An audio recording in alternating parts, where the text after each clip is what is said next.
tentang memahami cerpen dengan latar belakang beberapa peristiwa sejarah di Indonesia. Nah, sebelum kita masuk nih ke materi yang akan kita pelajari ya, kira-kira kalian ada nggak terlintas sesuatu kalau mendengar tentang sejarah Indonesia? Peristiwa apa yang terlintas? G30 SPKI. Apa? Boleh angkat tangan? Ya, siapa? Apa? G30 SPKI. G30 SPKI. Ada lagi yang lain? Peristiwa apa aja kira-kira yang terlintas di benak kalian kalau dengar tentang sejarah Indonesia? Ya, iya. Penjajahan Belanda. Oke, benar, penjajahan Belanda. G30 SPKI, Sumpah Pemuda, ya kan, proklamasi. Itu adalah sejarah-sejarah yang pernah terjadi di Indonesia ya. Nah, ini kita akan memasuki tentang cerpen. Nah, jadi di Indonesia itu juga ada beberapa cerpen yang berlatar belakangkan tentang sejarah juga. Jadi bukan hanya dia jadi bukan hanya cerpen-cerpen yang bergenre romance, komedi, dan lain-lainnya ya. Jadi ada juga cerpen yang bertemakan atau berlatar belakang tentang sejarah juga ya di Indonesia. Sebelum kita masuk ya ke pelajaran kita,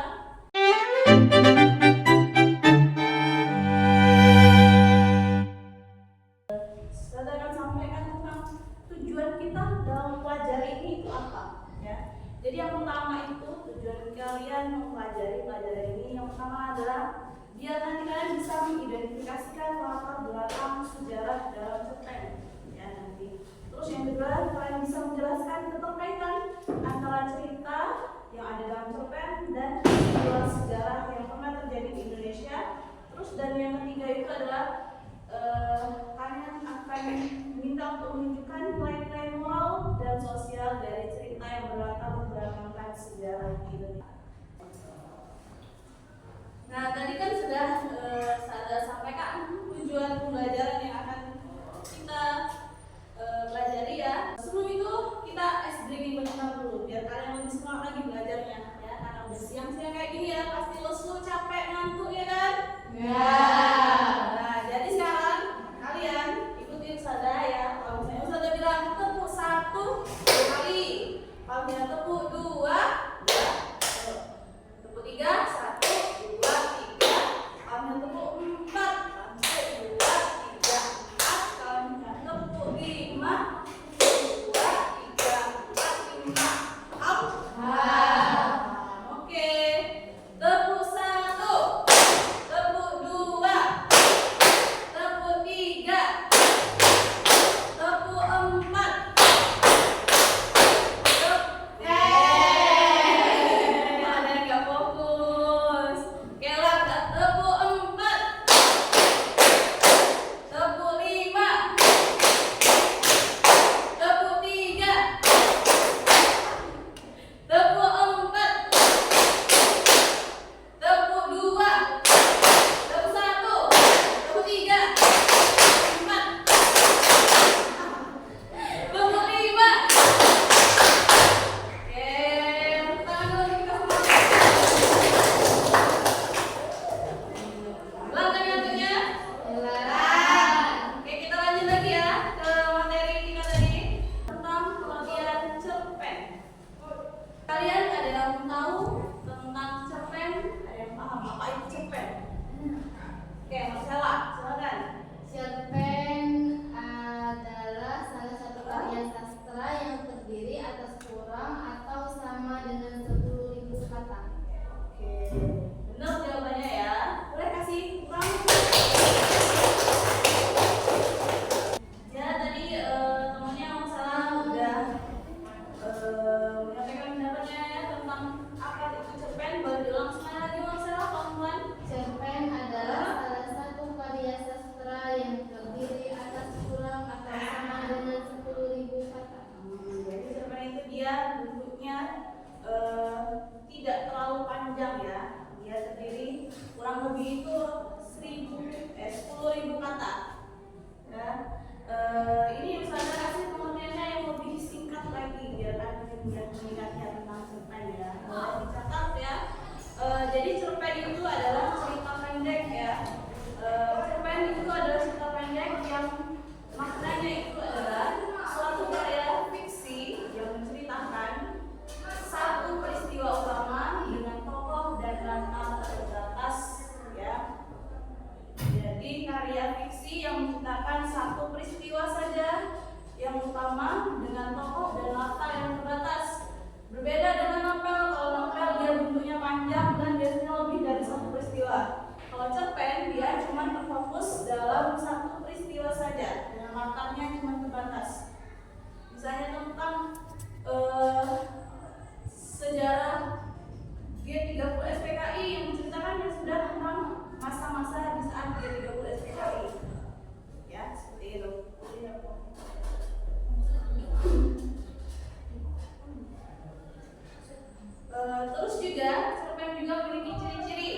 konflik utama. Terus yang ketiga juga tokoh dan latarnya terbatas seperti yang sudah saya jelaskan tadi ya.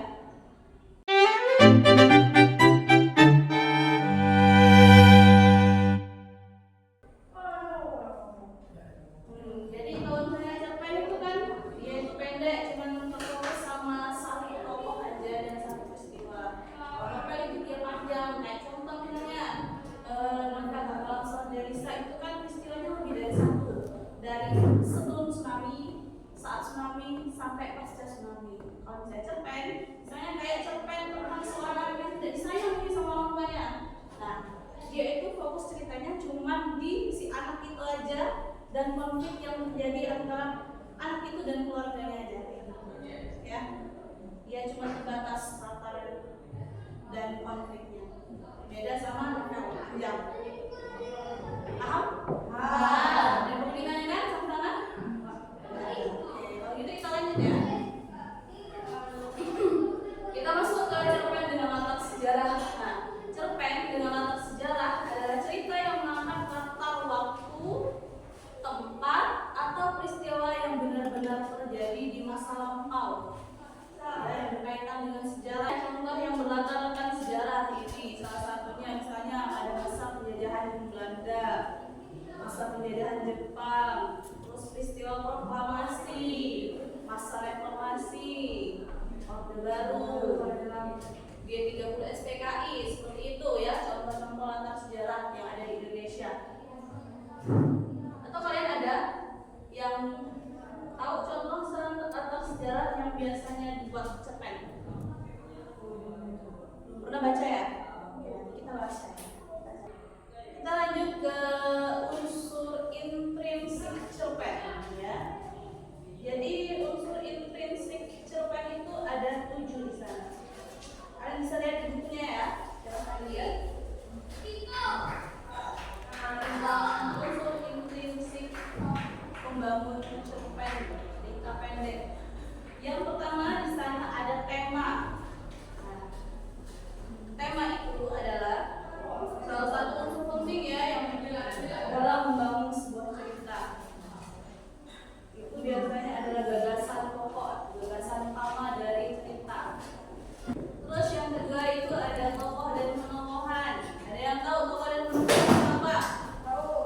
Silakan yang tahu tunjuk tangan. Fiona? Tokoh adalah pelaku yang memperagakan cerita yang dikisahkan oleh penulis.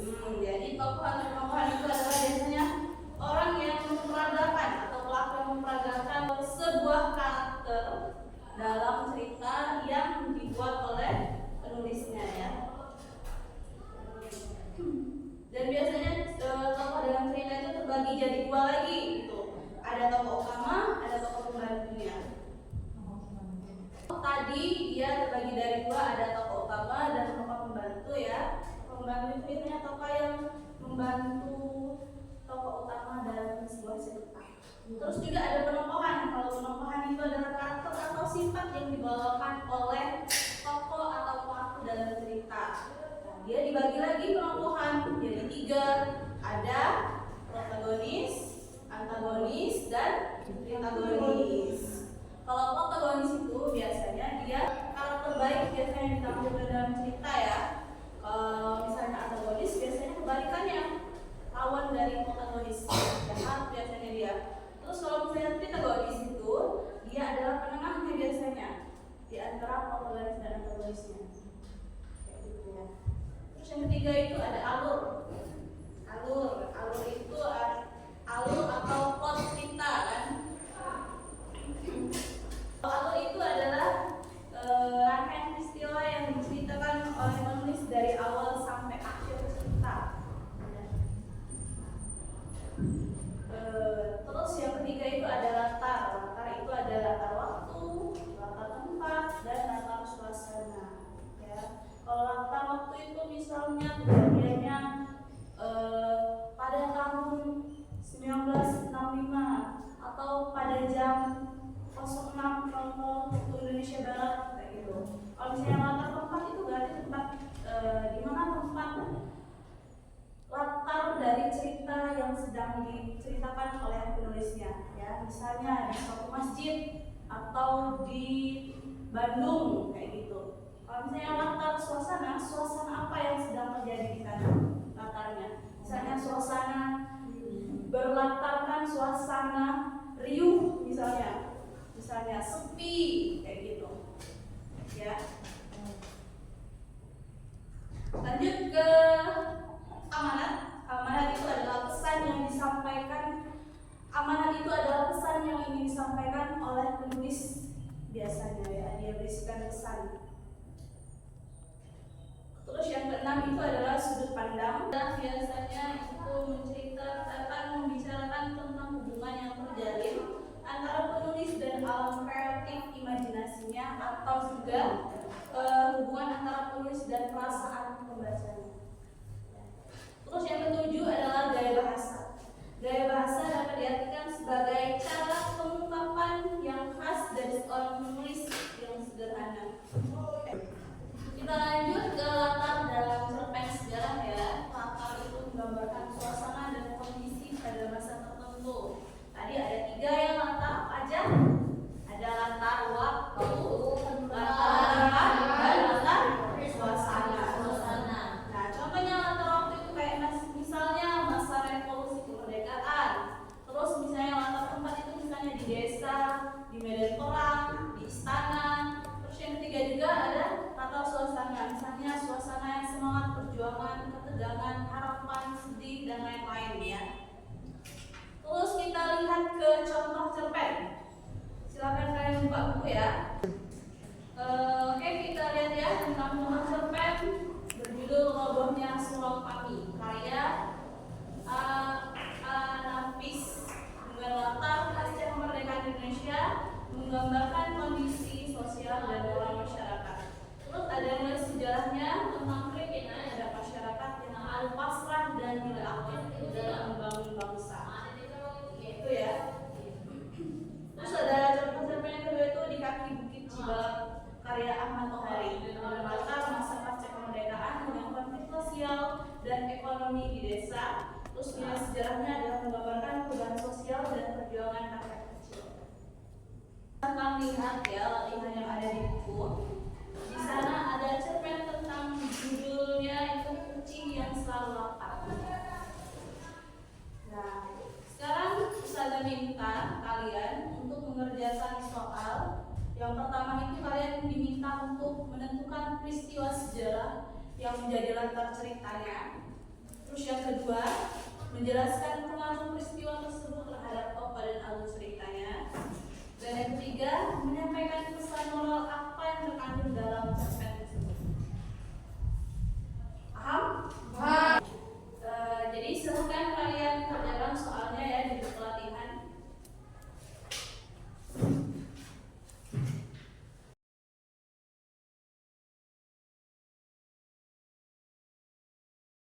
Selesai semuanya? Kalau sudah, silakan minta tolong Pak Dia untuk mengumpulkan buku teman-temannya dan salah-satunya.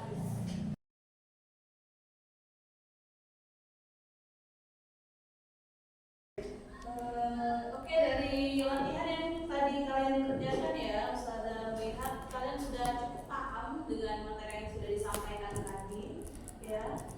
Jadi kita akan memasuki kesimpulan apa yang kita bisa ambil dari materi yang kita pelajari.